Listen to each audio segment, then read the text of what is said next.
Et bonjour à tous, nous sommes bien sur BFM2 où vous suivez donc le direct sur les suites de la manifestation des agriculteurs lancée un peu partout en France et nous sommes avec François Pitrel. Bonjour François. Bonjour. Journaliste environnement BFM TV. Alors François, les agriculteurs annoncent des mobilisations à partir de cette semaine. Il y en a déjà eu à Bercy, donc devant Bercy, à Paris, mais aussi à Bruxelles. Mais qu'est-ce que demandent réellement les agriculteurs ? Alors, ce que demandent les agriculteurs, c'est un petit peu le suivi de tout le mouvement de l'hiver dernier qui a conduit tous les syndicats agricoles à mener des actions dont on se souvient, puisqu'ils ont quand même bloqué pas mal d'autoroutes. Ils sont rentrés dans pas mal de supermarchés pour montrer un peu les dérives de notre système agricole et de notre système agroalimentaire et le fait qu'ils étaient souvent désavantagés sur pas mal de sujets, en tout cas qu'ils se considéraient comme désavantagés. Et lors de ces manifestations, il y a eu 70 mesures qui ont été posées sur la table par le gouvernement de Gabriel Attal.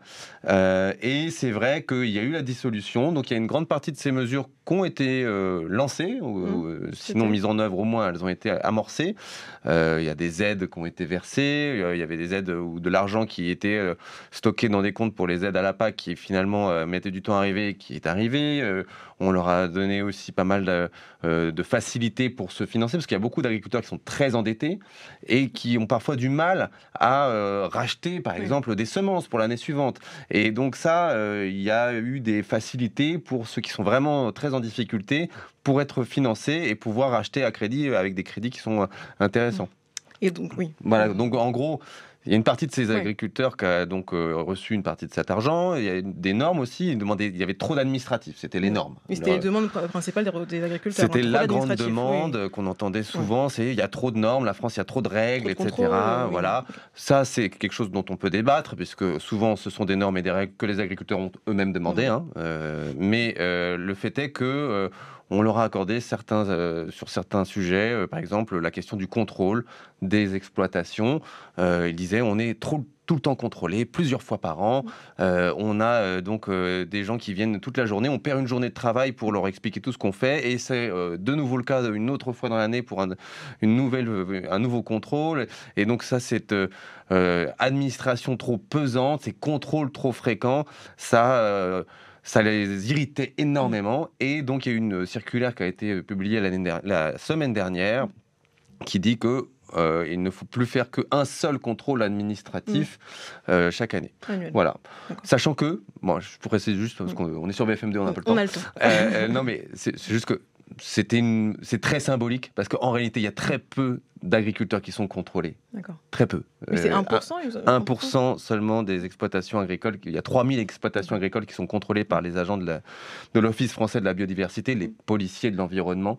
Et donc, on ne peut pas dire que ça soit un matraquage administratif. Mais en effet, c'est vrai que par contre, les règles qui régissent la façon de produire de la nourriture sont très complexes, sont très nombreuses, sont des fois contradictoires. Donc, la simplification, en effet, peut avoir du sens.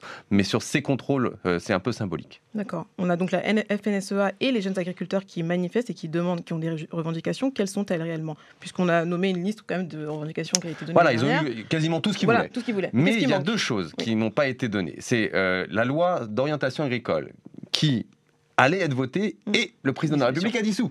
Donc, on s'est retrouvé avec une loi qui n'a pas finalement été adoptée. Dans cette loi, on facilite l'installation des nouveaux agriculteurs, on met en place le principe de la souveraineté alimentaire dans la loi française. Bref, il y avait plein de choses, parfois aussi un peu symboliques, d'autres un peu moins. Mais donc ça n'a pas été fait parce que la loi, peut-être qu'elle sera adoptée, mais seulement en janvier prochain. Donc ça, on attend, mais c'est en cours. Et puis, il y avait une autre loi, la loi Egalim. C'est une loi qui permet d'équilibrer, on va dire, le rapport de force entre vous, l'agriculteur qui produisait des carottes, et les supermarchés des grandes marques ou les centrales d'achat de ces supermarchés. Et vous êtes forcément en situation on va dire, vous êtes désavantagé, vous êtes tout petit, et donc quand ils vous donnent un prix, souvent vous l'acceptez. Et là, cette loi oblige de donner un prix à l'agriculteur qui correspond à ses coûts de production. Mais cette loi, elle a été faite plusieurs fois. Il y en a eu 3 versions et du coup, il en faudrait une 4e version pour vraiment couvrir tous les aspects. Et ça, on attend cette 4e version et même une loi Egalim au niveau européen. C'est ce qui avait été promis par Emmanuel Macron. Donc ça fait partie des choses qui n'ont pas été totalement soldées et que les agriculteurs attendent, mais qui sont dans les tuyaux en réalité. Autre que la question de l'EGalim, il y a la question du Mercosur aussi qui est très importante. Donc c'est un accord de libre-échange. La France est mobilisée contre cet accord. L'accord qui fait unanimité d'ailleurs chez les associations écologistes et chez les agriculteurs. Mais l'Europe veut signer un accord dès la fin de cette année. Qu'est-ce qu'est le Mercosur et pourquoi est-ce que l'Europe insiste autant ?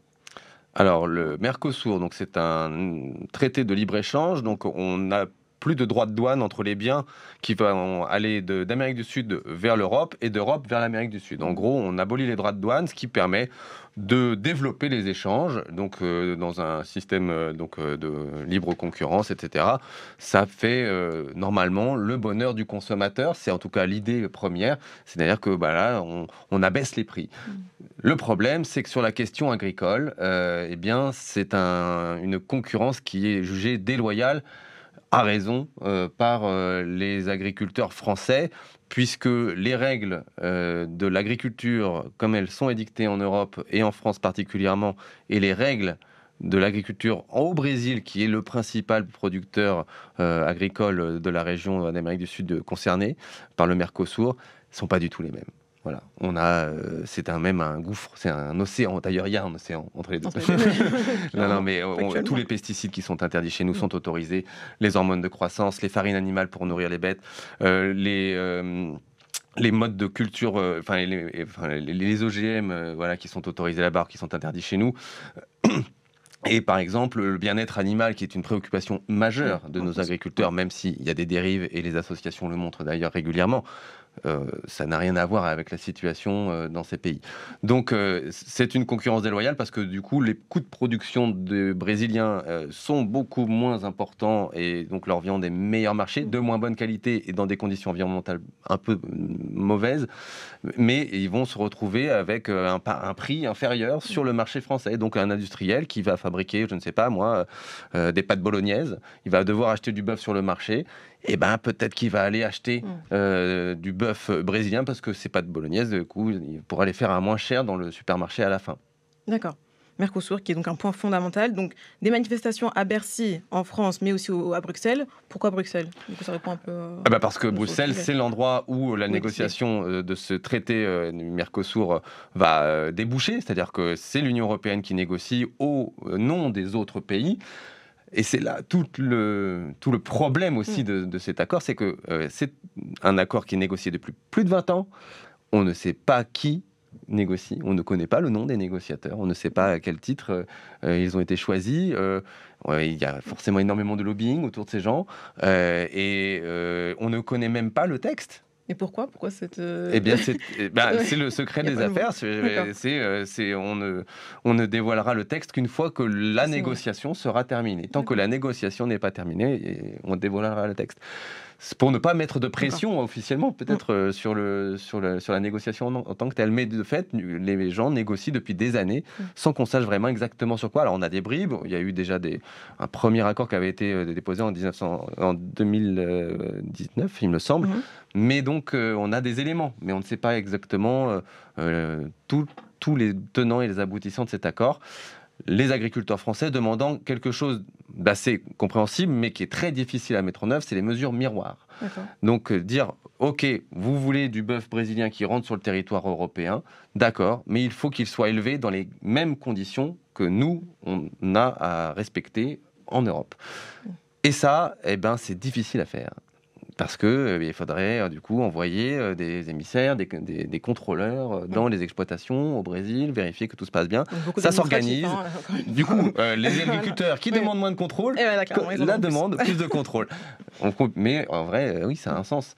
Et parce que quand ça arrive sur le port au Havre ou à Rotterdam, c'est très difficile de savoir si le filet de poulet qui est dans la barquette, il a été fait de façon plus ou moins propre. Enfin, dernière question. Michel Barnier, Premier ministre, rencontre Van der Leyen.